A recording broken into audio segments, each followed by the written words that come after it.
Texas measles outbreak is spreading quickly. State health officials now report more than 400 cases, growing by 22 new cases since Thursday. Children and teenagers make up the majority of those infected, and almost all of those cases are in those who are unvaccinated. Let's get right to ABC News medical contributor Dr. Alok Patel for more on that. Dr. Patel, Texas health officials say at least 4 people who are fully vaccinated also got the measles here. So why are we seeing some breakthrough cases? Well, Diane, the measles vaccine, like any other vaccine, is not 100% effective. It's 97% effective, which is still phenomenal. But with that being said, if 100 people who were protected all got exposed to measles, statistically, 3 might get breakthrough cases. But what's important to note is that those 3 individuals are much less likely to become severely ill. It's like wearing a seatbelt or a helmet. You can still get injured, but it's much less likely to be serious, which is why vaccines are so incredibly protective, even if you do get one of those rare breakthrough cases. Measles schmeasles. I mean, I've got pollen allergy that's driving me crazy. That's got to be worse. Anyway, hey, everybody, it's episode 28 of The Whiners on April 3rd, 2025. We're joined today by Ryan Langdon, who's a physician assistant who just happens to be my handsome nephew, and the equally handsome, if not beautiful, Morgan, whose last name shall remain undisclosed. How are you both doing tonight? Doing well. How are you? Doing good. Other than this pollen is killing me, I'm just ducky. Thank you for asking. Does the doctor recommend wine? I am not a doctor, so I can't speak to that. As a PA, of course, we recommend wine. Okay. I have a friend here in Wilmington who's also a PA, and he doesn't mind being called a doctor. It's just easier than explaining it, he says. You don't have the same feeling? I don't. I mean, a lot. I get called doctor a lot. I try to be transparent with the patient. It's also kind of like stolen valor a little bit. Because I didn't go to residency, and some physicians get a little upset if we get called a doctor. But I mean, probably 3 or 4 times a day, I'll walk into a room and they say, "Hey, doc." And I'm like, "My name's Ryan. I'm one of the PAs here." So I try to correct them, but you never know. All right. You're an honorable guy. Now, Morgan, we're not going to call you doctor either. Is that the rule? Well, I haven't gone to school for that. You're but the you doctor can. of love. My parents would love it. Well, you have a flourishing career as a graphic artist, right? Yeah, I'm a doctor in that sense, I guess. Okay, the doctor of art. Yeah. Well, Ryan Milton, my usual co-host, is out tonight with COVID, and I have personal interest in his condition for at least a couple of reasons. First and foremost, he's my friend, and I feel bad that he is so sick at this point because he's, a macho guy who usually just forces his way through every illness. And so for him to be, staying in bed so much and not doing the show must mean he's pretty darn sick. So I feel bad about that. But nonetheless, I'm prepared to chastise him because I think he may have done something very immoral. And I want to ask Ryan about that. Last Friday, Ryan told me he gave himself a COVID home test and tested positive. And I think it was, like that day or the day before or something. And he told me the following day, Saturday, he was flying to Arizona to build some kind of a gazebo or something or other for his mother. And I said, I didn't think that's what doctors recommend as a course of treatment for COVID. And he's like, well, I'm taking ivermectin and blah, blah, blah, blah, blah. And I said, yeah, but what about the contagious factor? And he said, well, he didn't know about that. So that's what I want to ask you about. Don't worry, he's not here. He'll never hear about this. Was it a bad thing for him to fly on that plane? He doesn't know that COVID is contagious. Is that what you're saying? Well, I guess he didn't know what the rule is exactly for the period of time or anything like that, I mean, it's obviously frowned upon. That being said, people do it every single day. There's a reason why you get sick when you travel. It's because you're in tight quarters with a bunch of people that are sick. So, I mean, it's not illegal at this time, but it's frowned upon. People are not going to spend thousands of dollars on travel arrangements and get a cold and not travel. Get a cold. Listen to you downplaying it. I'm trying to convict Ryan of a gross offense, and you're calling it just a cold. Well, I mean, it's obviously a little more serious. It hospitalizes people, and people die from it still. That being said, I don't know how old he is or in what condition he's in, but when I worked in the emergency department, I saw tons of COVID day in, day out. I was exposed to it day in and day out. And most of the time, if they were healthy and reasonably fit, we would just discharge them home and say, eat some soup and ride it out. Okay. Well, the other reason I have a personal interest is that I'm flying to Austin, Texas, where he lives, on Monday to hang out with him. I may not see him Monday evening. That's when I'm arriving. But we have tickets to a concert Tuesday night. So today is Thursday. If he still has symptoms today, Friday, Saturday, Sunday, Monday, Tuesday, that's 5 more days. Should I be worried? So the old guidelines, I'm not caught up on if there's any new guidelines, but the old guidelines was 5 days or until the symptoms resolve. So if he is still symptomatic, based on the old guidelines, like I said, I'm not caught up on the new guidelines, then technically he's probably still contagious. I may have an extra ticket to a concert Tuesday night. Morgan, you going to be anywhere near Austin?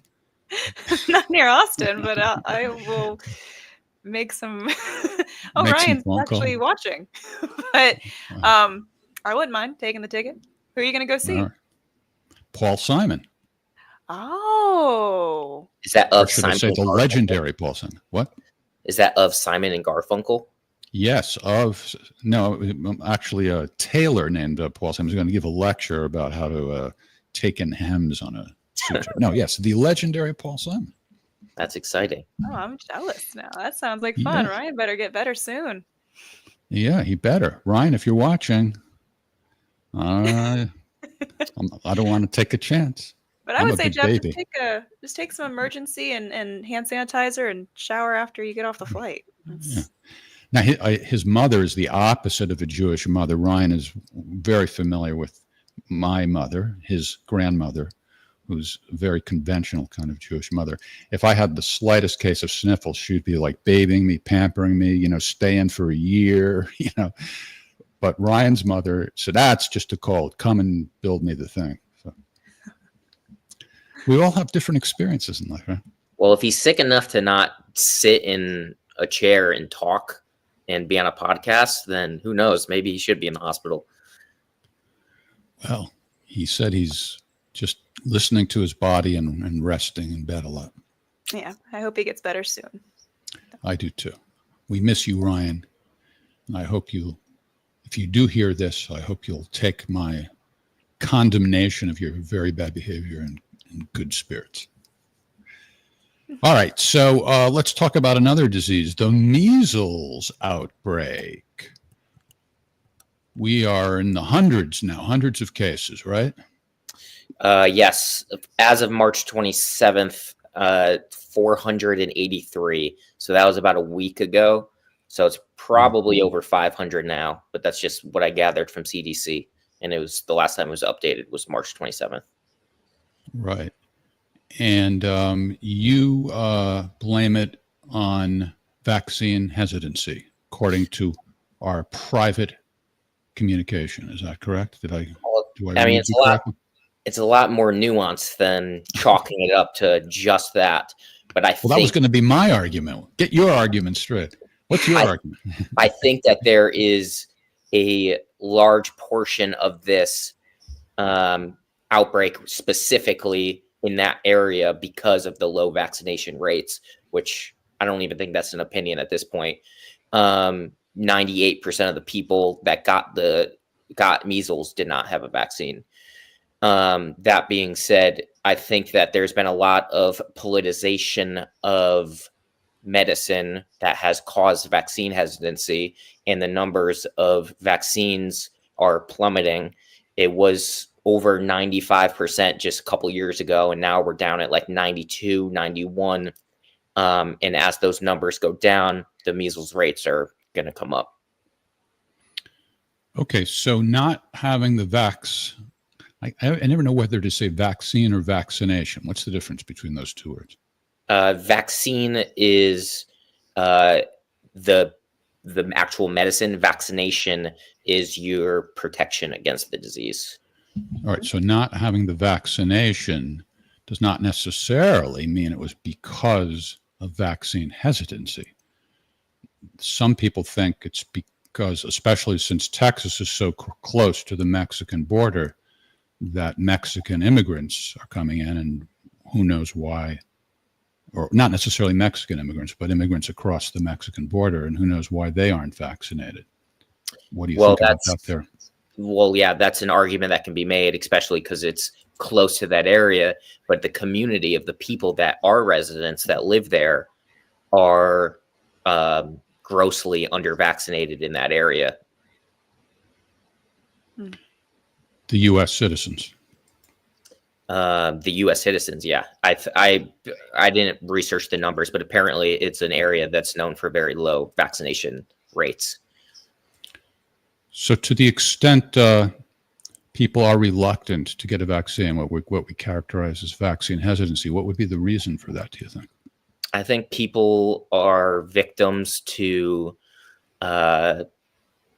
just, social media, and people are talking about how it causes autism and chronic disease. And in reality, the evidence does not point to that. The evidence points to the MMR vaccine being extremely safe and extremely effective. But for some reason, parents are not wanting to vaccinate their children anymore because they think it's going to make their kid autistic, or give them allergies or something of that nature. Well, RFK Jr., our new Secretary of Health and Human Services, is often blamed for opining in that regard. Do you hold him accountable? I think that he is a figurehead in a position that has the power to eliminate these misconceptions, but he's adding fuel to the fire. Whoa. How so? He's grossly anti-vax. I wouldn't say he's anti-vax because I know the fact that they are, there's been a lot of clips of people saying he's anti-vax and then other clips of him defending vaccines, but he definitely is more, I don't know what the correct word would be, a little more liberal in terms of not vaccinating people. I think he mentioned that he would not vaccinate his children again. Is that true? I think he said something along those lines, but he said they're up to date with what they were needed when they were children. Yeah, but that's irrelevant at this point.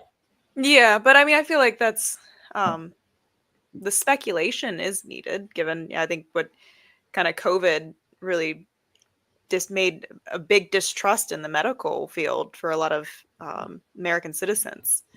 And what I kind of perceived with them silencing other doctors who had diverging views from the vaccine, I felt like if there was a lot of security in giving the vaccine to people, there should have been just a free range of thought and dissenting views that were then met, and then the public could have had been faced with that. But if you have a society where it's like, no, don't even listen to them, you have people who are susceptible to kind of fall back into and be like, well, what is he saying? Is he saying something that's correct? So I think that is kind of what RFK Jr., he's not anti-vax, I would say, but he kind of proposes questions that I haven't seen any HHS official present. A little pushback on that is the fact that this has been ruthlessly studied for years, and not the COVID vaccine, but like the MMR vaccine has been studied by independent researchers within this country, outside of this country, and he's still trying to push his narrative to look for answers that have been answered for decades. And that I makes think I people, don't want to put words in your mouth, Ryan, but I think one of your points might be that, he does at times encourage people to take the vaccine, but maybe not to the degree of emphasis that you want. It's about his tone, and because anybody has a choice as to how much emphasis they give something and exactly how much they choose to say it and in what way. Is that pretty much what you're saying? yeah, true. But it's definitely a pendulum. So it's just human nature for things to work as a pendulum. So, as COVID hit and people were getting extremely, pro-vax about, you must take this, you have to take it, it's going to save our entire country, save our entire planet. And then people are getting vaccinated and they're still getting COVID. Then it pushes to the other direction where people are like, we need to take a look at this. This is getting a little out of hand. They lie to us. We can't trust the government.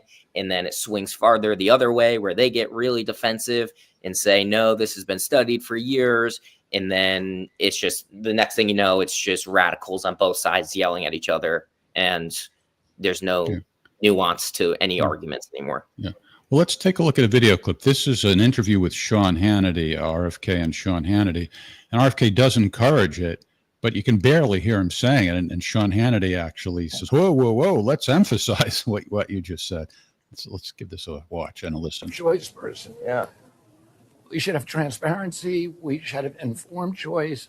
But if people don't want it, the government shouldn't force them to do it. There are adverse events from the vaccine. It does cause deaths every year. It causes all the illnesses that measles itself causes, encephalitis and blindness, etc. And so people ought to be able to make that choice for themselves. And what we need to do is give them the best information and encourage them to vaccinate. The vaccine does stop the spread of the disease. I want everyone to just hear. You said encourage them to. But that frustrates me because I listen to people talk about you and they don't tell the truth. Right. Is it letter? Sorry. See what I mean? Is that kind of you? Yeah, I mean, I've seen that clip and I'm aware of it, but there's other situations where he's saying that they did studies that tested these vaccines and they couldn't find the mercury. And then you go and read the actual study and it tells you that the mercury was excreted through defecation. It's like he has these bold claims on multiple occasions that are just not substantiated in the actual literature. And that frustrates a lot of people, especially if he's going to head an organization that's main job is to protect the public health of our entire country. And he's not a doctor. Yeah. Well, do you think there's some validity to some of what he's saying though? What specifically? Well, that vaccines should undergo more vigorous testing, for example, that even though vaccines aren't proven to cause autism, there's something amiss there and that maybe a lot more research is needed. Things like that. I don't think that's the case at all. There's been hundreds and hundreds of research studies on autism and vaccines. There was one done in 2019 in Belgium that tested over 650,000 kids, and they found no correlation based on age, gender, family history of autism, the vaccine schedule, and that's just one. And that's outside of our country where it's not even as politicized as it is here. So it's been tested, it's been studied. I feel like he's chasing a narrative based on vibes and not based on, reading the actual literature. Are you familiar with Callie Means? I don't think so. Callie Means got very popular in the podcast world over the last few years. He's somebody who's very committed to trying to focus on the root cause of illness rather than treating it after it happens. And he's a big RFK supporter, and he's now working in the HHS. This is, I think, from maybe just a day ago, 2 days ago, there was some kind of conference sponsored by Politico, and here he is defending RFK. It is absolutely like the idea that Bobby Kennedy should not come in and make dramatic changes to the leadership and the personnel at these authorities that have overseen an abject devastation of American health, which the lobbyists in this room do not have the humility to admit that we have gone completely wrong. The lobbyists in this room laughing when we have the sickest children in the developed world. If that is your attitude, and your attitude is to tell the Maha moms that their votes and their voice is not legitimate, that we need dramatic changes to American healthcare, if you think it is illegitimate for Bobby Kennedy to not make big changes to people like Peter Marks, who once again and again went against FDA advisory opinions, who fired the two top vaccine makers, the two top vaccine scientists at the FDA for suggesting that we shouldn't mandate COVID shots for soldiers, who continually went against expert opinion in favor of the pharmaceutical industry, who many people here were collaborating with him with. The fact that somebody like that can't be fired and he can't install tremendous people like Marty McCary and Jay Bhattacharya and Dr. Oz to start reforming these agencies and put in their people, of course he should do that. That's what people voted for. What do you think about them apples? I think, it's a fair argument. Like, I understand that there is a large emotional connection to this whole topic. There's a lot of moms that watch their children. They're from ages 1 to 3 act normal, and then all of a sudden have issues around the vaccine schedule. And then it causes them to have huge distrust in the vaccine and everything. And it warrants investigation or questioning. So I completely understand where they're coming from. What about more broadly RFK's eagerness to take on big pharma? So I'm more interested to find a middle ground. At least I'm more interested in the exploration of the food that we're eating. I feel like that is a huge issue. Or how that's an RFK issue. He's been harping on chemicals in fish for years. And I'm fully on board with that. I think that we're so sedentary. We're using technology and our computers for 10 plus hours a day. We're not getting outside. We're not exercising. We're eating very poorly.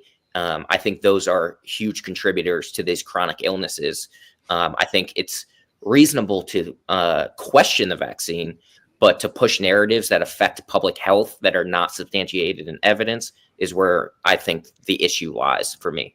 All right. Well, I get that you care a lot about, the food safety, but what about my question of taking on big pharma? Do you think that's something that needs to be done? And do you see that as a positive attribute that he has? I think cleaning everything up and making sure everything is done properly, making sure everything is studied appropriately is good. But like you said, we got to attack the issue before you even get put on pharmaceuticals, which stems from being inactive and not being, I'm fully on board with this. No person should be sitting on the couch watching TV, should be told what medicines they should take. Their physician should be educated on what medicines are the most effective and not be advertised on TV. Yeah, this is a Substack post I wrote on December 30th when it was in the news then that he wanted to ban prescription drug ads, and it's in the news again now. And I think our friend Jose is here now. Let's bring him into the conversation. Oh, no, he's not ready to come in yet. So you're fully on board with that. Now, Morgan and I were pretending we were lawyers earlier today, reading case law on this. But before we get to the legal aspect, what's the reason that you're against pharmaceutical ads being advertised on TV? And do you see any positive or potentially anything beneficial about it? Beneficial of banning it or beneficial of it being on TV? Yeah, I was asking for both sides. Both sides. Do you see any potential benefit? And I get that you're against it. So what's the reason you're against it? And do you see any potential benefit? Because I think that every individual should be treated medically, individually, and those physicians should know what medicine is the most effective. A patient shouldn't watch TV and say that medicine is what I should be taking. That's not how medicine should be working. Also, it's just the reason why they advertise medicine is so they can make money. And the goal is not to make money, in my opinion. It should be to treat the patient with what works best. And oftentimes it's a generic medicine that's been around for decades. What do you think, Morgan? Oh, yeah, that's very sound, and I find it dystopian how it's pushed on the TV like it's these miracle cure when sometimes it's not, and then you have to bring it up to your doctor instead of your doctor kind of looking at your case and not being persuaded by something you saw on the TV.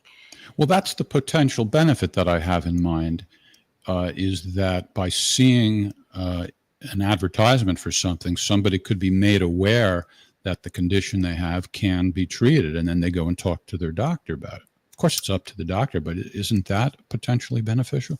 Shouldn't the doctor know how to treat the disease that they're treating their patients for, though? Well, they may not even go to seek a prescription unless they... So you're saying they see on the TV that this ailment this person is portraying on the the ad. And they go, oh, that's me. I had no idea. I think when you don't feel well, you kind of understand something's up. So, but the broader thing is, it's not just commercials. People see stuff on the internet. You tell us for sure, because I'm sure you deal with this, Ryan. People see stuff on the internet all the time, right? And they go to you and other doctors and other healthcare professionals, and they say, well, I saw this on the internet. And you just deal with it. I mean, I don't know that it's such a big problem, right? That's ivermectin in a nutshell. But yeah, I live in the South. Everyone's like, can I get that ivermectin now? It's like, we don't do that, but sure.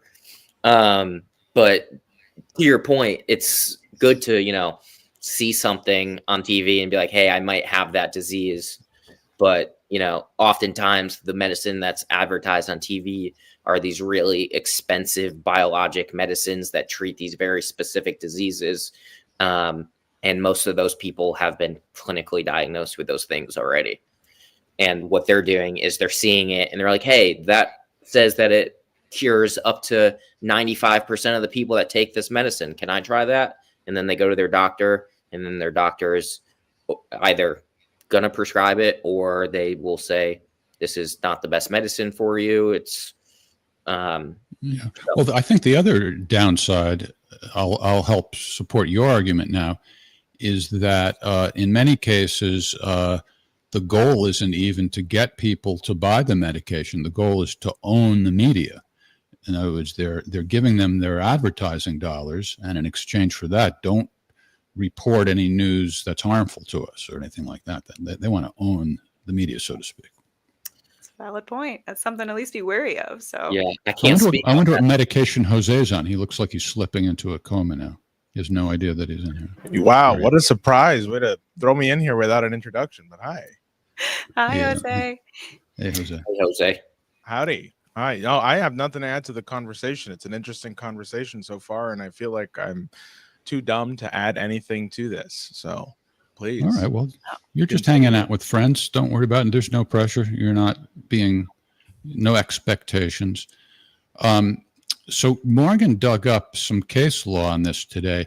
I don't know if you were just trying to be helpful, or if you see something in there that enables you to make a point that you want to make about it. Which of the two is it?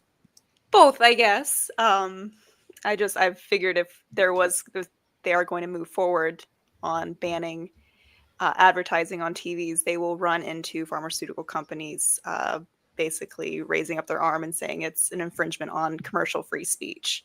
So that's what this case deals with, is right. Basically determining. That was. I'm sorry. Go ahead. No, go ahead. You go ahead. Deals with what determines when a government can come in and halt and regulate commercial free speech. So there would have to be a court order that bans it specifically. Right. And that was the point of my post, is that it's hard to take RFK seriously unless he has a First Amendment argument, because he is going to run up against that.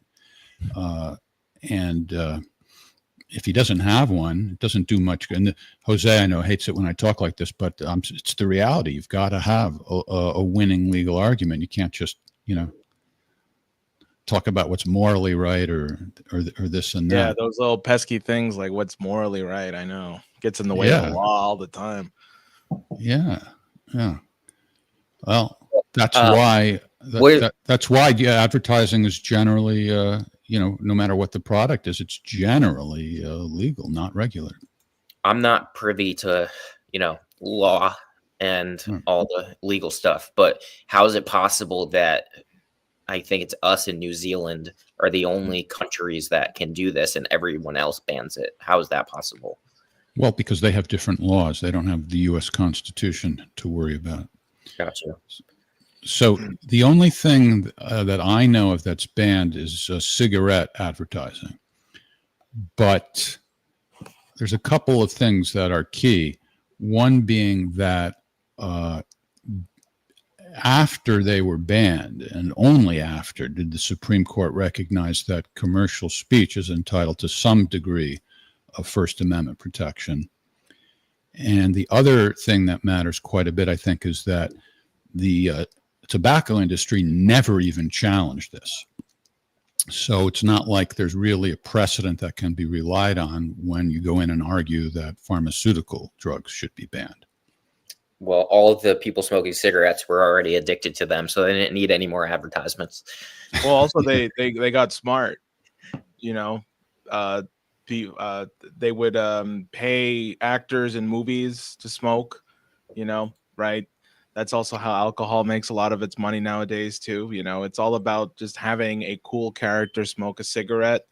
It's the power of suggestion. It goes back to when smoking was first advertised. Some people may know this. It was I think it was Sigmund Freud's nephew who advertised cigarettes as a way of women being liberated. If you wanted to be a feminist, you had to smoke a cigarette, right? Because it wasn't seen as womanly. And like that's how cigarettes were sold, to women. Yeah. And that's, I think, part of the reason that the tobacco industry agreed to not fight this ban, because they were up against lawsuits for, hiding how harmful it was. So it's not quite, the same issue when it comes to pharmaceutical ads. So I don't know. RFK is going to have to come up with something. What's behind that smile, Morgan? No, I mean, I agree. I hope that he can do it. I feel like with big pharma money, they will fight it tooth and nail. Jose, are you in general a pro RFK guy or an anti RFK guy or somewhere in between? I'm sorry, is the show boring or something? You're trying to generate controversy by me clearly being very anti RFK. I'm with you, brother. Oh, Ryan. See, I knew there was something different about you, Ryan. Yeah. It's like I'm not anti everything. I'm anti him being in that position. I don't think he's qualified for it. I think it's reasonable to explore the food and to explore things that are making our country sick. But I think when you're chasing things that are not substantiated in evidence, it causes more issues than fixes them. So he has 4 years to, prove me wrong. But we'll come back in 4 years. And if anything changes, I will apologize to all of you. Who would have thought that eating healthy and exercising was a great way to, fix the country? People like to say that us medical providers, all we do is peddle drugs and try to keep people on medicine for the rest of their lives. But that is simply not true. We always recommend to eat healthy and exercise. We just can't go into your house and slap food out of your hand. It's illegal. So we don't do that. Are you saying you would do that if it was legal? Yes. Only for the patients that needed it. But I work in general surgery, and part of my team does bariatric surgeries. So we do a lot of weight loss surgeries. We prescribe the weight loss medicines. But you can't even get the surgery. You can't get the medicines unless you show evidence that you're actually trying to change your lifestyle, change your eating habits. You have to give us food logs. You have to do everything that you can to kind of prove that you're doing what you can to lose weight. Yeah, my gripe with RFK Jr. doesn't even begin or end at the food. I think the food stuff is the strongest stuff. Me too. The guy's just like a general, and first of all, shout out to Pamela Drew, who's in the chat. She knows me, I know her, she's amazing, and I respect the hell out of her. And anything she has to say on anything, I submit to her as an authority. So that's just one thing. Now he called for like the if you knew her, you would say the same thing too, Jeff. Okay. Now if he called, he actually, here in New York, he was one of the people responsible for shutting down a nuclear plant here in Indian Point. I think the guy's generally a science idiot.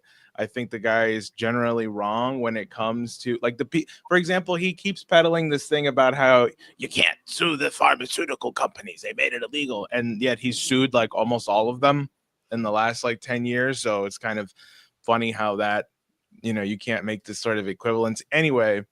But I think he should be in the government, just not in that role, like you said. And I think he should be there as like a minister without portfolio, which we don't do. That's just something they do in Europe. Just some guy who gets paid to talk to Trump all day. It's not on health, like that's what I think, And even then, like, what does anti-Semitism have to do with health and I was human going to say services? that. I am a critic of him in some regard too. I think it's outrageous that he is treating anti-Semitism as a health problem. It's like beyond absurd. I don't know anything about it. It makes no sense. Oh, you don't? Yeah, No. he came out and said that it's like a disease of the mind or some nonsense like that. You could say that about any societal problem. It's not even close to something that should be an HHS issue. He came out with this list, like Columbia University is now going to make sure that more Jewish students get admitted into Columbia. Like, okay, what does that have to do with getting rid of Red 40? Right. I don't, Yeah, those of us who defended him during the campaign said, "Well, it's not going to be an issue. Don't worry." We knew about his views on Israel. I never imagined that he would try to, make this somehow a health issue. It's crazy. Listen, when Miriam Matelson gave him all that money, I knew exactly who was going to own him. Every inch of that Trump cabinet is rife with Israeli control. So anyway. All right, we've got a couple of Perry said it's unfortunate I have that opinion. As is often the case when my brilliant comments are criticized, I don't even know what their point is. So anyway, but Perry expressed some disapproval towards me. But here's a couple of other questions that let's ask the panel the big question: which of them got the vaxes and any boosters along with it? Let's go. Well, this is personal. This is personal, so you don't have to answer this, but that violates HIPAA. So I'm not going to. That's such a generic question. There's a lot of vaccines. I had all of my pediatric vaccines and the boosters that go along with that. And I don't think I'm autistic. And then I got, I think, 2 of the COVID vaccines because I had to. And I am still alive. So look at us. Okay. You're not autistic, but maybe artistic. I What wouldn't about get that far. Jose and Morgan? Do you want to answer the question, or is it too personal? I have the measles vaccine. There you go. 97% effective if you got both. I think. Oh, actually, we should point out, right, that it's really just small children that are most at risk, right? Adults who got vaccines when they were kids don't need to get it again. Is that correct? Oh, yeah. So if you had both vaccines, if you had one of them, it's about 93% effective. If you had both, it's about 97% effective, and it's lifelong immunity. But the issue, sorry, this is going to spin into a whole new conversation. But the issue is we've been all immunized against measles for so long, and it hasn't been an issue, that it's almost like a new measles is coming back and being a lot more aggressive than, when 200. Do we have to get polio vaccines too then? Well, that's what I'm worried about, the vaccine hesitancy and people not getting vaccinated, and a lot more worse things coming back than measles. Well, never mind hesitancy. I don't hear anybody recommending that we should get polio vaccines again, do we? No, but people that decline pediatric vaccines decline all of them for the most part. Some people decline the Hep B vaccine at birth only, but usually if you're against vaccines, you're against all of them. From what I've since Jose and Morgan are so tight-lipped, I'll answer the question. I think I got all the normal vaccines when I was a kid. And as far as COVID goes, I got the vaccine and then I think one booster. And that makes sense. Yeah, that explains some of my faulty thinking. My brain is now. You said it, not me. Yeah. Okay. You didn't even let me answer. I would have answered. I think I have my vaccine. No, I didn't let you answer. Go ahead. He had to. He's from New York. Can't go to the bodega without it.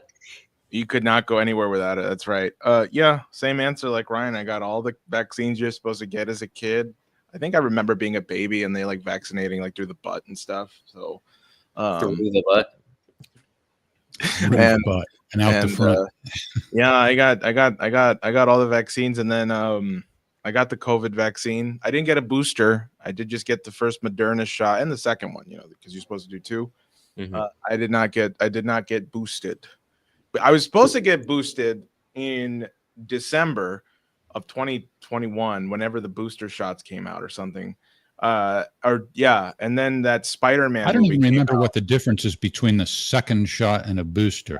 All I know is I went and got somebody to stick a needle in me twice.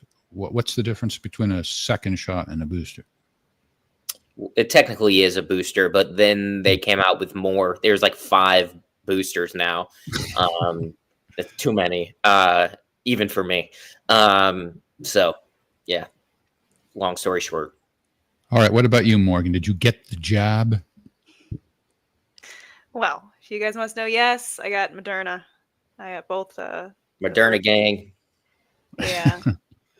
Jose, why aren't you going to taunt her? That explains why she's the way she is. Well, she didn't get the booster. She only got the first shot. You got the booster. No, I got both.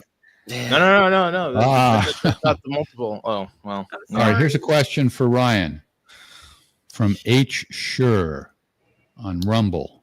What's your opinion of Ozempic?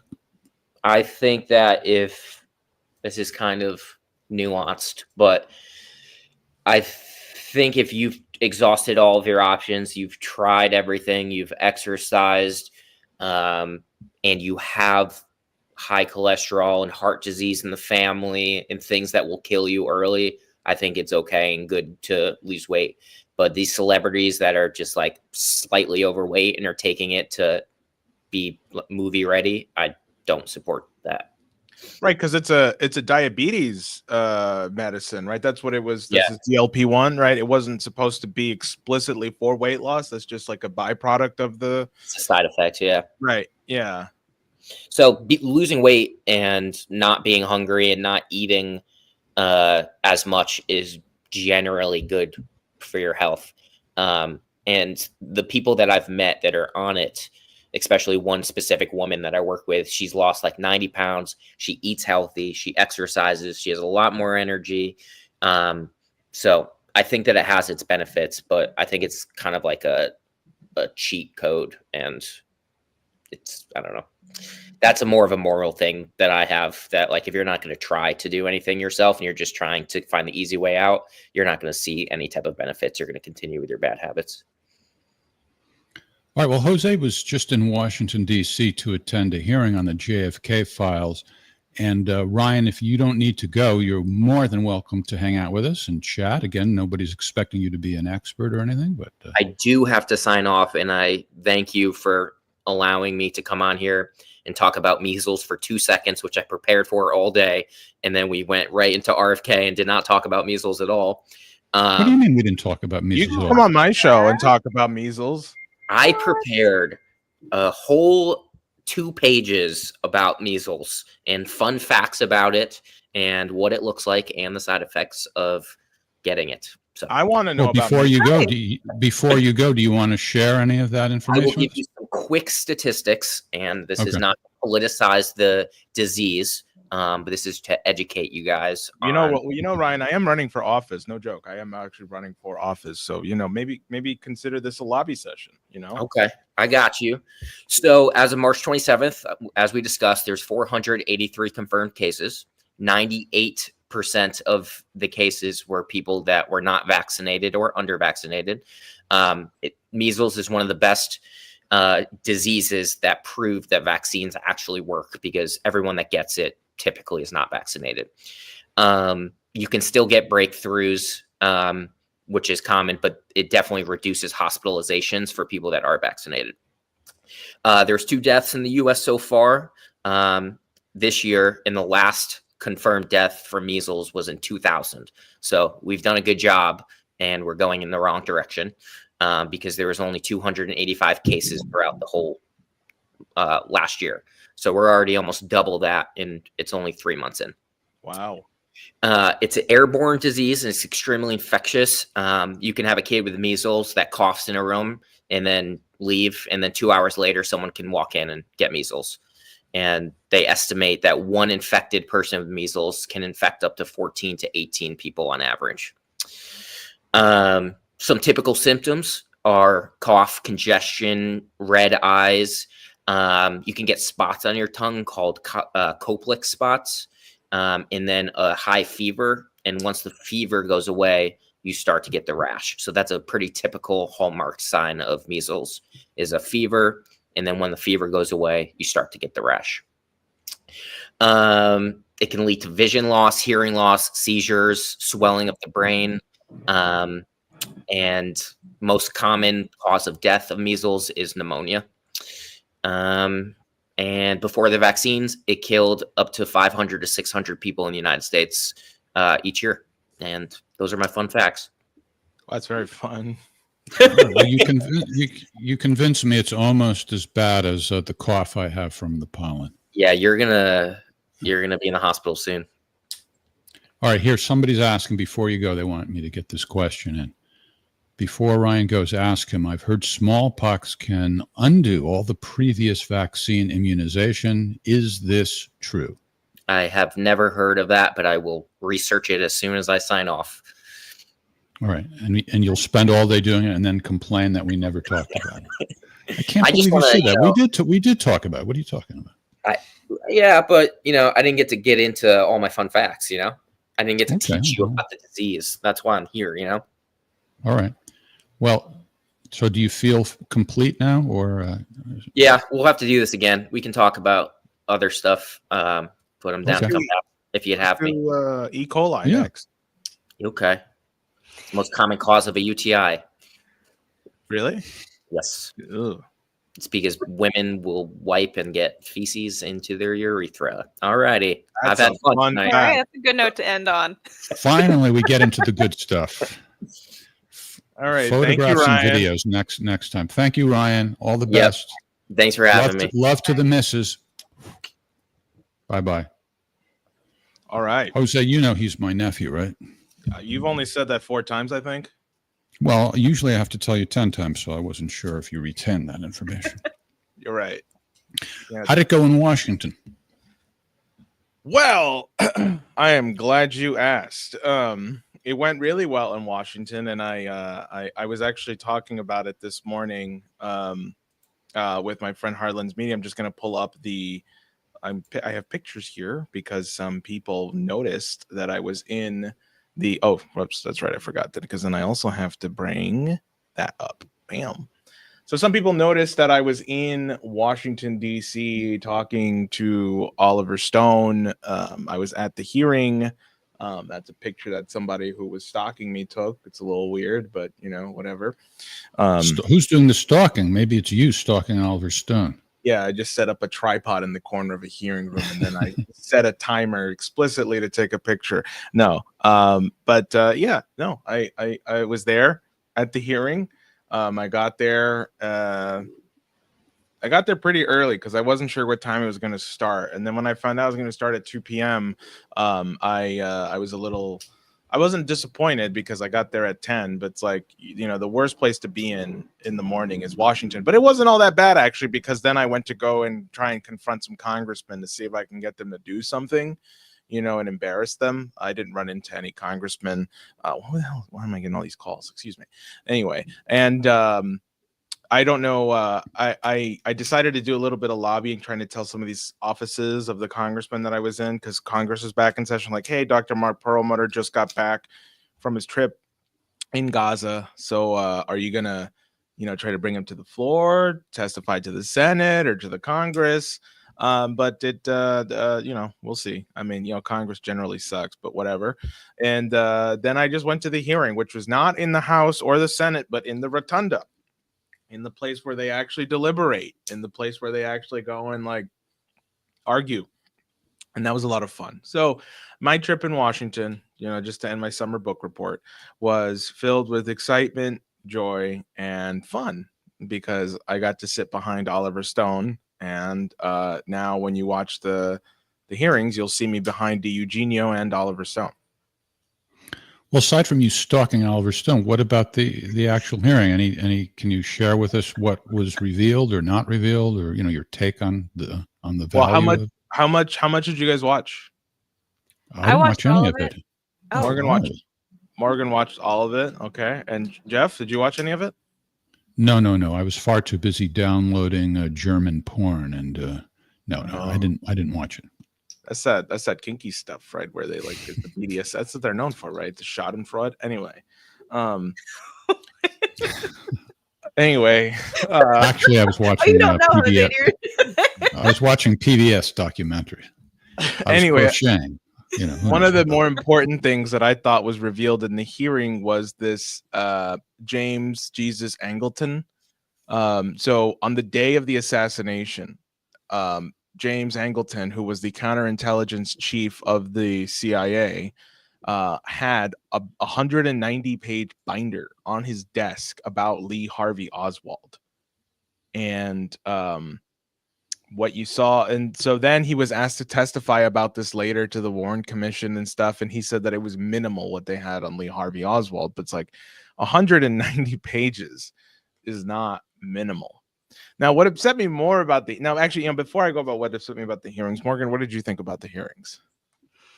I mean, there was information there. The thing that just irritated me the most was to see some of the apathy from our congressional members.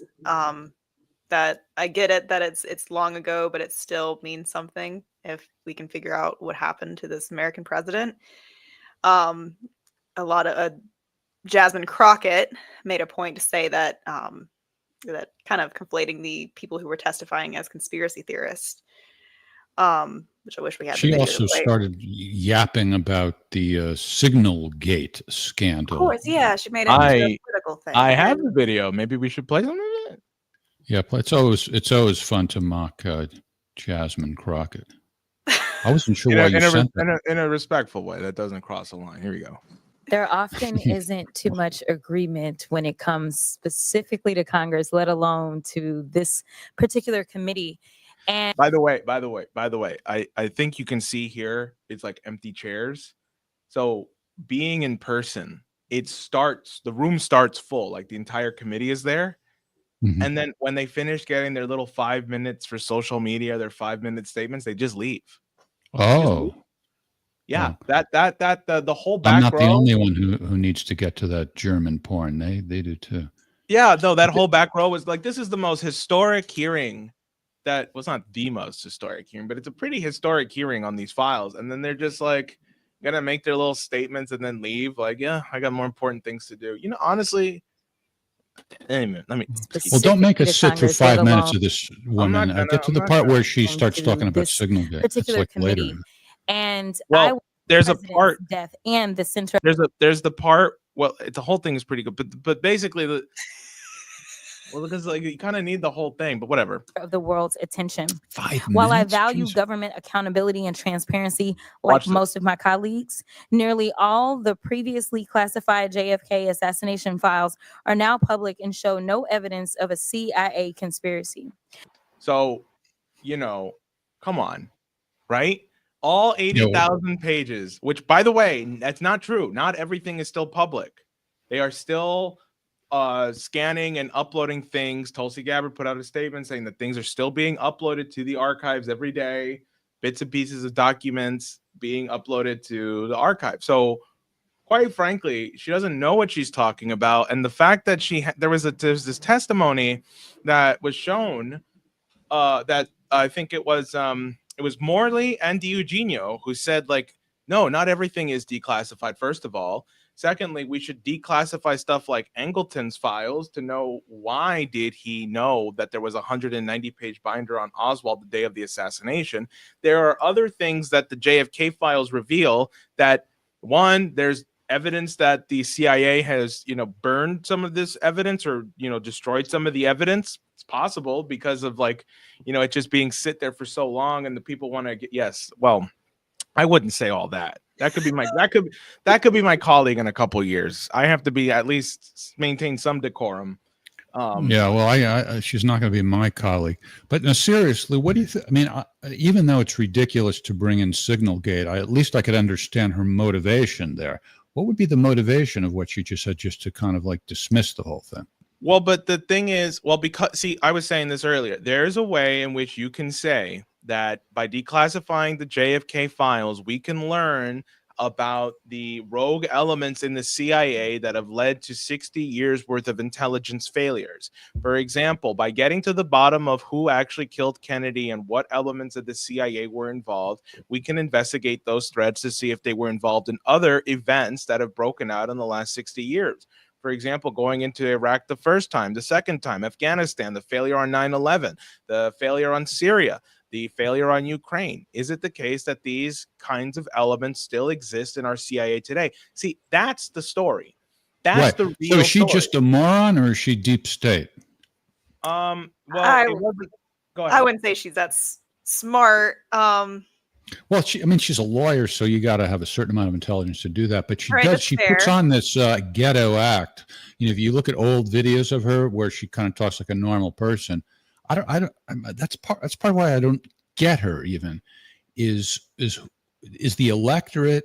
Is there a big segment of the electorate that thinks like her ghetto act is appealing? Yeah, but that's not just limited. Go ahead, Morgan. No, what were you gonna say? No, go ahead. No, what were you gonna say? I'm sorry. No. I was just. My mouth is literally just open. You had words coming out. So what were you gonna say? I was just gonna say that you can't blame her electorate. You have to blame the entire country for tolerating this. But I'm not blaming the electorate. I'm asking what she thinks. Does she thinks that there's a big chunk of the electorate that will actually buy this ghetto act of hers? It doesn't seem to make any sense. Well, I would say her mannerisms is more of a relatable in a sense to the youth. I would say, ability to make TikToks and whatnot. So that's what I would say, and maybe she is book smart in a sense, in the legal way, but for her not to grasp how you could use a moment like that in a hearing about JFK files and make it about Signalgate, just to do a little punch to the Republicans. I mean, it's so tiresome, the back and forth and not really show that the people there the respect they deserve. I found that to be really gross. And then I think another person made this statement was like, how can we say the CIA had any hand in this when they haven't destroyed the files? And some of the people were like, we don't know if they have. That's kind of the point of them destroying the files. We would never know. So it was just kind of funny that it was kind of like his gotcha moment didn't really stick. It was just a back and forth with that. So. Excuse me. I just think it's so pathetic that she's one of the rising stars in the Democrat Party. I don't think so. I don't think she's a rising star. I think people she's getting a lot of attention. I don't know how you gauge that exactly. I gauge it just because she's getting a lot of attention. Yeah, but she's she's unpopular in the progressive side because she's actually pro-genocide. She's also really unpopular with people who are, pro-peace. So I don't know how it's possible to have all the wrong opinions on everything, but she somehow figures out how to do it. For example, she did an interview with Michael Tracy where she's talking about how the Israelis should be defending themselves and that, Hamas is this and that and blah, blah, blah. And then she keeps calling Putin this evil, big, bad guy. I mean, at a certain point, who do you see as the rising stars, meaning somebody that might run against Trump? AOC, Newsom. rising that? star. I would say Jasmine Crockett's an establishment rising star for sure. Yeah, I'm not saying I it don't like think she's gonna be a to judge president. her. I'm just observing that she's getting a lot of attention. But as far as somebody who might actually run against Trump, who are we talking about? We're talking about AOC, Newsom, who else? Cory Booker. Oh, Cory Booker, With his the guy historic who speech. the guy who doesn't need to urinate or wears a diaper. No, they do a thing where they have somebody come in and trade off for a few minutes. Like you'll if you watch the 25 hours, I didn't do this, but if you watch some of the 25 hours, you'll see that Markey comes in and like saves his butt for a few minutes. Oh, really? I thought they kind of So made you a mean point he's where just it's like lying? Because all the attention is he never actually left. You're saying he did leave to use the Yeah, bathroom? there were moments where he left, like just Markey takes over for a second, well, and that's he's like, Maine. I mean, I Well, understand that's that, not but I quite the feel same like thing as him leaving the room. Is there evidence that he left the room? Because he's flat out lying then if what you're saying is true. well, it's like a quick trip to the bathroom. Don't eat anything beforehand. 25. No, but the point is he said he didn't make a Cares? quick trip to It's the all bathroom. full. He's He's all foolish. He was doing this testimony. He's wearing the little Israeli pin on there. Like and then today he votes to continue sending weapons and arms to Israel. While, by the way, dildo salesman Rabbi Shmuley, who was his mentor in college. Did you know that, Morgan? Rabbi Shmuley. I did not know he was his mentor in college. How Yeah. old was he? Yeah. Yep. That's right. The dildo salesman himself was the mentor of Cory Booker. And then Jay Forward, it's a Jewish outlet, asked Rabbi Shmuley, well, how'd he do? And he said, nah, I got notes. He didn't do all that well. See, so I mean, I watched a little bit of it, and it literally was just him doing quotes of like civil rights leaders, and that was like him just like filling in the space, and it was like no. right. And after vision all that, was does anybody even remember what he said? Like if you were to have a conversation with somebody at a party or whatever, it's like, oh, hey, what did he say? I know he said bad things happen when good people stand by and do nothing, and while wearing a yellow pin. Deep, really deep. Yeah. Look, I know. He has I know those crazy eyes too, like AOC. They both have the crazy eyes. AOC does not have crazy eyes. Listen. AOC Let's has have a many soft things. spot for AOC, okay? What? You have a soft spot for AOC. AOC has many things, but ugly is not one of them. Okay? I didn't say she's ugly. I didn't say she's no. ugly. The crazy eyes is a. She does have crazy eyes. No, she does not have crazy eyes. I am a licensed therapist, psychotherapist, and I have diagnosed her as crazy eyes. She is fierce. Okay, that's not crazy. That's fierce. That's a pro-war, pro-genocide person there. I didn't know that you had a crush on AOC. I don't have a crush on AOC, but I'm just saying that's going to be my colleague in a couple of years, and we run in the same circles. I'm not going to be caught dead calling her ugly. I'll call her many things. I have called her many things. I didn't say she's ugly. Why do you keep saying that? She is a very beautiful woman. And I will say that the crazy eye things, pictures can capture you at bad moments. And I've seen some pictures where like they're used on like the right-leaning news sites, where they're like, she's like all bug-eyed and stuff, and it's all done on purpose. The horse mouth with the teeth like they go horse too. Hey, I'm no beauty, so I guess I should shut up. All right. But yeah, so Cory Booker, they're probably going to run that guy for president against Trump. That he's going to be the establishment guy. And then what they might do is AOC might run for president and Bernie Sanders might be the VP. That would be another strategy play. And what I'm going to do is I'm going to kill the Democratic Party and the Republican Party. And I'm going to make sure that no one ever trusts these people again. And so as a guy who wants to actually serve in Congress, meaning to represent the interests of his constituents, which is like really, the baseline role of a member of Congress. What do you make of Bernie Sanders and AOC gallivanting all over the country doing these rallies? To me, it suggests that they're not paying enough attention to the needs of their constituents. It seems like they're more interested in making themselves feel important and, building up their status. What do you think? Well, I've got thoughts. I've got with this first of all, paying attention to the needs of your constituents. I would understand that if we lived in a stable America where you could actually trust your representatives. But quite frankly, if I had that power and ability to like actually be heard in places around the country, I would take it. Not because I have political aspirations, but because there's not a single congressman that I trust to actually care for the needs of other people's districts. I will gladly go to South All right, well, Dakota. there's something to be said for that. Okay, that's a point. And also, they're dealing with issues that are national. So, okay. But nonetheless, you've got to spend X amount of time really addressing your constituents' needs, don't you? Well, AOC does a very good job at that. She does. Look, this is another thing that I'll give her. Like, her constituent services are impeccable. People How do you go know to that? I mean, I'm not saying you're wrong, but I'm curious. How do you know that? because I've spoken to people who are in her district. I've spoken to people who wait in these town hall meetings that I've been barred from, by the way. Right. Her office helps get people food stamps, helps them with legal So help. she has a good staff. She has a good staff. Okay, no, that's important. She deserves, and I'm not saying that to diminish her. She does deserve credit if she has a good staff. Yes, well, but that's not the job of a congressman. I mean, it's like maybe if you're a city councilman, maybe even a state assemblyman, but you're dealing with federal problems. And I think the very fact that we still have people who need welfare is a big red flag on its own. Look, my family grew up on welfare, and I have people who I know still need welfare, and like that's just the conditions of the society we live in now. You know what I mean? So what was I saying? Morgan, take over. I forgot what I was saying. You got me in a roll. I'm tired. Go on. You're talking about AOC having good public services, but that's not necessary. You would think that that's more local.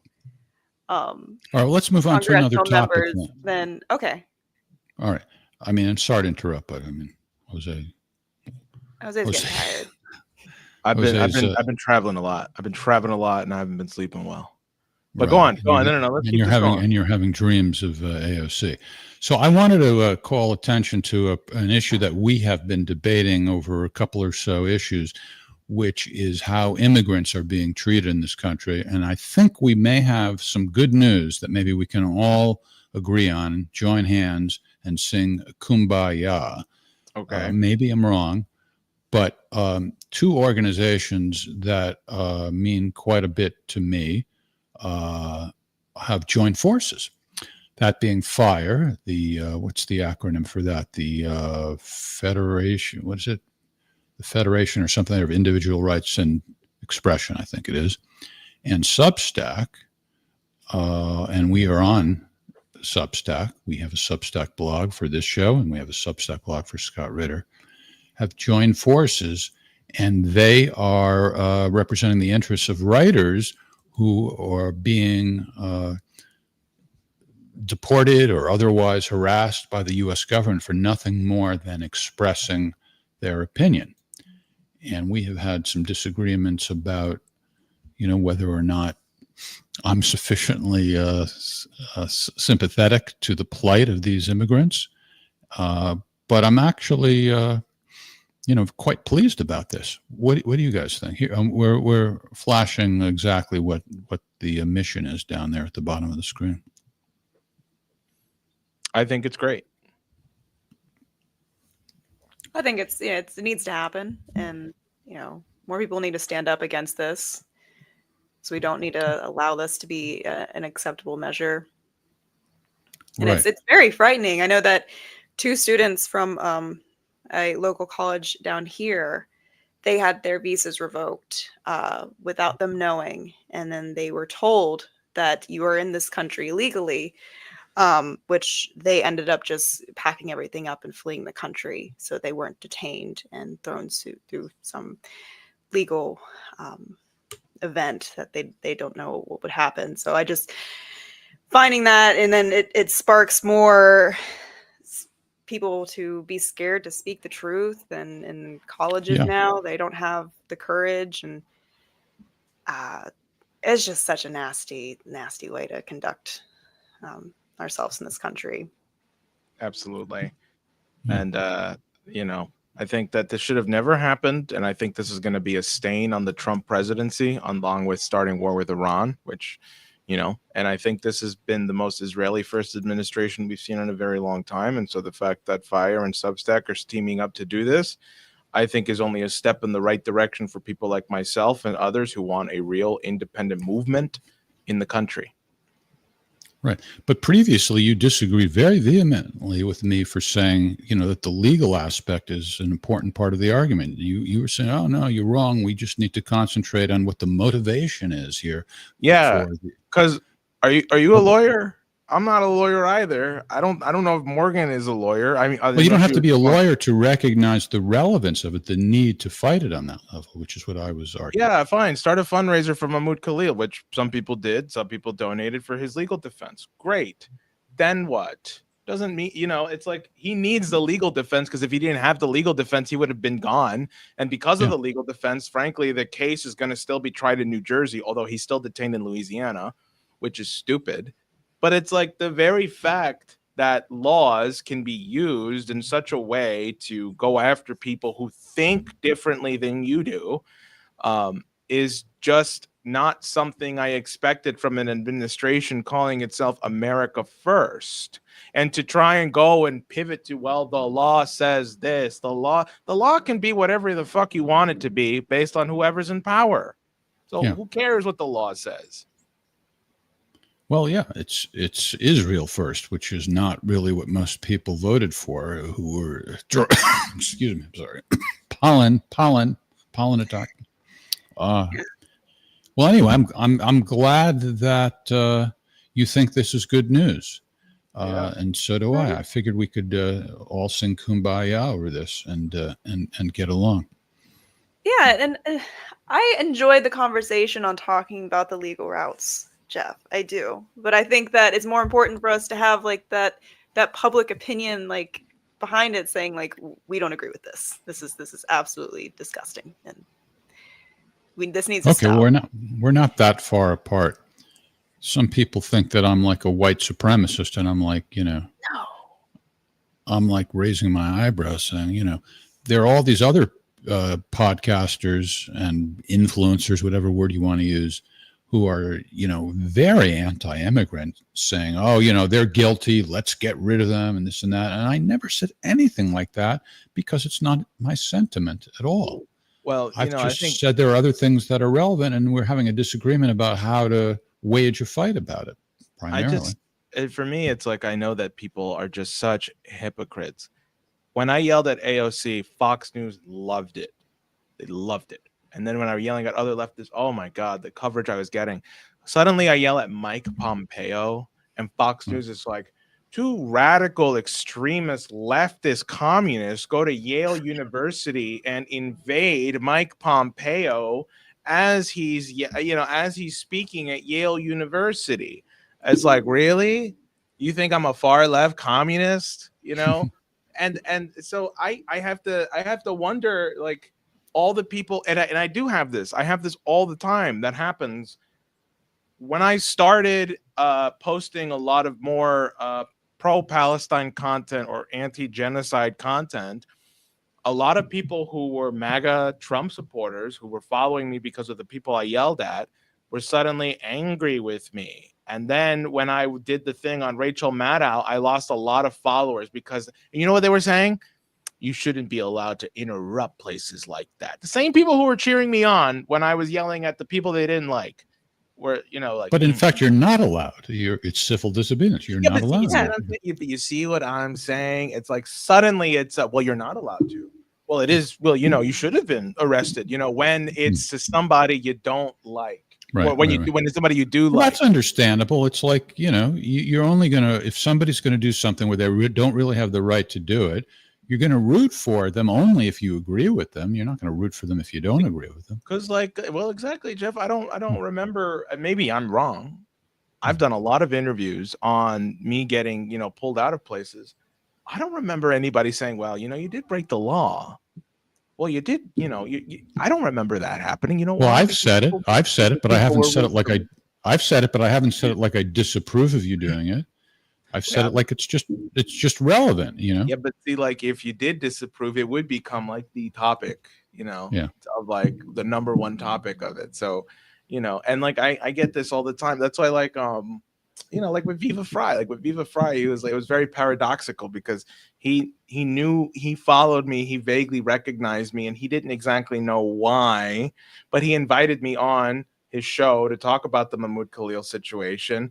And he's like, oh yeah, I kind of, and even, but see, he even at the end of the show said like, well, he's kind of in this no man's land of like RFK Tulsi where, you don't really know where to place him. But even then, if like I said, if Jordan Peterson was getting deported for criticizing Biden, it'd be a completely different story from these people. And like that's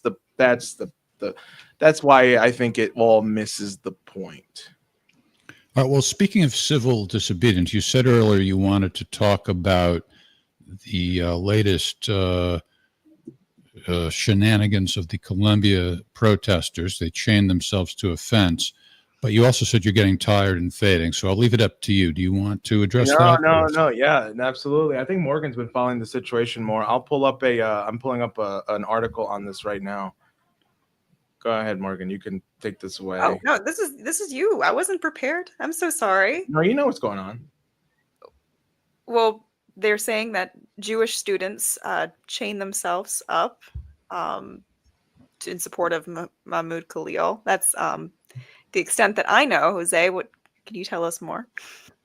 Basically, well, it is just what you said. They're trying to escalate the nonviolent action at Columbia after this crackdown. So it was revealed, and I think it's actually, where was it here in the article? They talked about how a Jewish-led group of Columbia University's de facto coup, CPSC called this is the student group at Columbia, is called the appointment of Claire Shipman, which is the de facto the new interim president, as acting university president, a de facto coup, writing that the legality of this move is questionable because the trustees refuse to be transparent and release their bylaws. We will be staying here until they meet the bare minimum demands, which is to tell us which trustee is responsible for informing on students and telling ICE confidential information, which is leading to their kidnapping, a protester announced at the protest. We refuse to accept the ongoing genocide carried out through the investments of our trustees as normal. We refuse to accept the kidnapping of our friends as the new normal. All right, slow down. I don't think the audience if they're not already familiar with this, I'm not sure that they will be able to digest this. So let's just slow down and make sure people understand. The point here is that there's an accusation that the Trump administration said if you identify a sacrificial lamb, a scapegoat, so to speak, then we'll treat you more leniently as a result. And Columbia then identified Khalil as that person. And what they're protesting, correct me if I'm wrong, what they're saying is, we want you to reveal which one of the Columbia University trustees gave up his name. Is that correct? Do I have it? That's correct, yes, because the Forward, which is this Jewish outlet here, reported on this on the Congress. They basically, so the students are citing this report that I'm showing here now, and this report makes the claim that the university's board worked in conjunction with ICE officials and reported Mahmoud Khalil so that they can get their federal funding back. All right. But the whole thing is, the whole thing, meaning the protest, is premised on the belief that this actually was a deal that was made. And I read the article at your suggestion, and it looks like very shaky evidence to me. I don't know how they, what reason there is to really conclude that such a deal was made. It doesn't seem like the strongest evidence in the world. Well, because, let me pull it back up. The Forward here, and I have it here. And then I got to share it again. Okay, so Ross Glick, right here, a pro-Israel activist who previously shared a list of campus protesters with federal immigration authorities, said that he was in Washington, D.C. for meetings with members of Congress during the Barnard Library demonstration and discussed Khalil with aides to Senators Ted Cruz and John Fetterman. We're always crying about bipartisan cooperation. Well, there you go. Who promised to escalate the issue. He said that some members of Columbia's board had also reported Khalil to officials. So this is what Ross Glick is telling the Congress and the senators. Hey, there's people on the board that have also been reporting Mahmoud Khalil, you know. Reported what, though? I mean, it was already known that he conducted negotiations between the school and the protesters when they were occupying a building back a few months ago. What reported what to them? I guess I would say like almost putting a target on his back. Like there's this man named, Mahmoud Khalil, you should look into him. He's a Palestinian refugee from Syria, and he's been very outspoken, and almost singling him out because you have a whole collection of students in there, and I guess they would presume that he's here on a visa if they knew anything about him. So that is someone that they wanted to target out and All right. Well, I guess, like I said, it doesn't seem like he was some unknown character, though, and it just doesn't seem like a lot of evidence that there was this specific deal made. But I would say, Jeff, that like he's unknown. Like the members of Congress don't know. They don't know who to direct the authorities to. People who are probably following the movement, especially on Columbia grounds, they know exactly who. But if you have this person going there and pointing you to say, hey, this kid right here, I want you to know his name, and Well, it was all over the news that he was the one who was negotiating this deal between Columbia and the protesters. There was a bunch of kids, though. He was the negotiator. He was, yes, but I don't think that. I'm saying there were a lot of reports about that. It's not like he was some unknown person. I just don't understand what we're seeing here. That's like, a reason to believe that they didn't know about him before. Jeff, like, come on, man. Are you like purposely being like that? So they lose their federal funding, and then a week later, Mahmoud Khalil gets deported, and then 2 days later, it's like, well, we're so glad Colombia has cooperated with us. And then RFK Jr. puts out this dumbass statement, for the sake of people's mental health, we're so glad that anti-Semitism on Colombia is being targeted now. And then but they could have done. No, Jose, you're not hearing my point. I'm saying they could have done that without this so-called deal being made. I kind of see what you're saying, that if you didn't look, he wasn't hard to find, is what you're saying. But these people, like, so there may be no name to give up. Even that's what I'm getting at. They seem so sure there's a name to give up, and they're having this protest about this, meaning they want to give up. I mean, it seems like it was a coordinated effort to make an example out of Mahmoud Khalil. And I think that was done with some pushing of people. And then, like, to Jose's point, there's the timing of events. It does appear that there may have been members of the faculty or from Columbia that aided in the targeting of one of their students. So it's not too far off. And I mean, I get your point that he wasn't hard to find, but I don't think our congressional members, like, they posture like they care about Israel and they'll do anything for Israel, and they, at the end of the day, they will, but they have to be directed. They have to have like the sheet of paper that tells them what to say put in front of their face kind of thing. So I think, you had people going to their office saying, look at this guy, Mahmoud Khalil.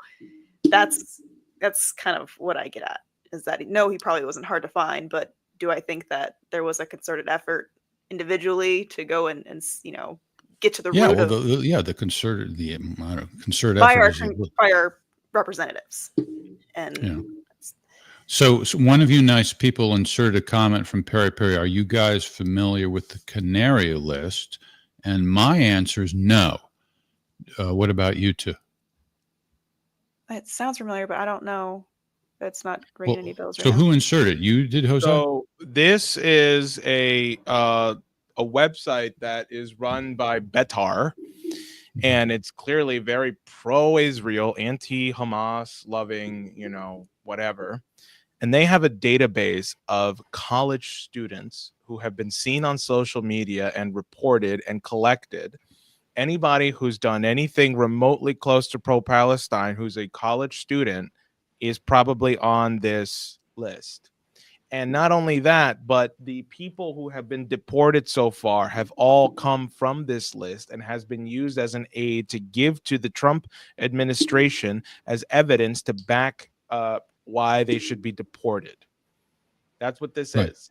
So that And- supports my contention that we shouldn't necessarily conclude that it was that one of the Columbia trustees revealed the name, and that's a good reason to have this protest. Give up that name. Maybe they got it from the Canary list. No, that you just read the report that Ross Glick met with Ted Cruz and John Fetterman directly and brought to their attention that Columbia University trustees were directly telling officials, they don't say who, officials about Mahmoud Khalil. We don't need to speculate on where they got the info. We got the confirmation about where they heard this from. Well, if you want to consider that confirmation, I don't know. It's better than just pulling it out of our ass and saying, like, where could they have gotten it? It was all over the news. Well, they could have gotten it from the Canary list. We just saw a report that said that they were briefed directly by the Betar guy who gives beepers to people who disagree that Israel should stop committing a genocide. All right, well, okay. You can raise your voice even higher. It doesn't mean that. This is like, what the fuck? I feel like I'm in like the Twilight Zone. Jeff, come on. But that quote is it's kind of an indictment that something did occur, right, Jeff? Like, no.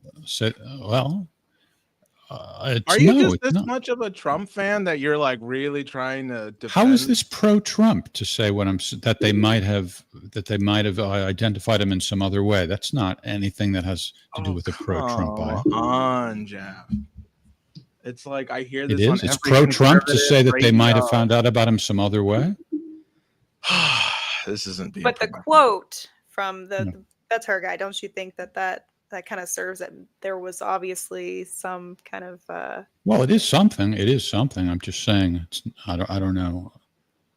Well, the board hasn't come out and denied it. They were like, well, we didn't know. Like there was in a big pro-Israeli Jewish publication, they said that Ross Glick, one of these crazy ass Betar people, was meeting directly with Senator Ted Cruz. Okay, he was probably a cuckold, and Senator John Fetterman, who looks like a child 95% of the time, unless Netanyahu comes to town, by the way. That's when he wears a suit. Most of the time, he's just wearing basketball shorts and a hoodie. Met with these senators and told them about, hey, people at Columbia were trying to tell you guys about Mahmoud Khalil. Just thought I would bring it to your attention. And we're supposed to be like, well, we don't know if they heard about this from the board of trustees at Columbia or not. I think I'm going crazy. I must be going crazy to not understand what you are saying. Anyway, okay. So obviously that you think that report is credible. So anything else about what's going on that you would like to say? Like what's happening with this demonstration? Yeah, I think it's a great act of nonviolent, creative, direct action. And if you can amplify these voices, you better fucking amplify those voices, because I am so disappointed in my government. I expected this shit with Biden. I won't lie. I thought that the Trump administration might do something different. I didn't vote for that guy, but I was hoping, excuse me for hoping, that he might do something different. And then then we got something worse under the Trump presidency than we could have gotten under the Biden administration. We are jailing and deporting people because they think different than us. They are going, to these demonstrations. They are putting fear and intimidation in every national college campus, saying we're going to strip you of your federal funding. And like, there are these kids that are chaining themselves to the fence of Columbia because they don't know what else the fuck to do. Yeah, we should be supporting them right now. And what's the latest with what's going on at that demonstration? I think they're still out there. Katie Halper did like a live stream like 12 hours ago, and I know they were still going. The police came, cut off their chains, and then they still found another place to go and handcuff themselves to. So you know what? Like, those kids are brave. Okay, I like here in that. the United Defiance. States, they are defiant. They are brave. They are throwing away any chance that they had ever at like a proper establishment future, unless of course they end up working at CNN, which is exactly what happened to some of the people like Van Jones. Like, there's a video of him from college when he had dreadlocks talking about how we need to overthrow the capitalist system, and now he's all clean cut on CNN. So, you know, I really, really, really, really have hope that this generation like continues to just keep doing it, because we need more people chaining themselves to the Columbia fences and less Luigi Mangiones. All right. My answer to Perry Perry is maybe. I don't have enough information yet to have. Come on, Jeff. Come on. Anyway, I'm sorry. Maybe. Okay. Well, if you think that your certainty is a better position than my being open to persuasion, then fine. That's okay. I can live with that.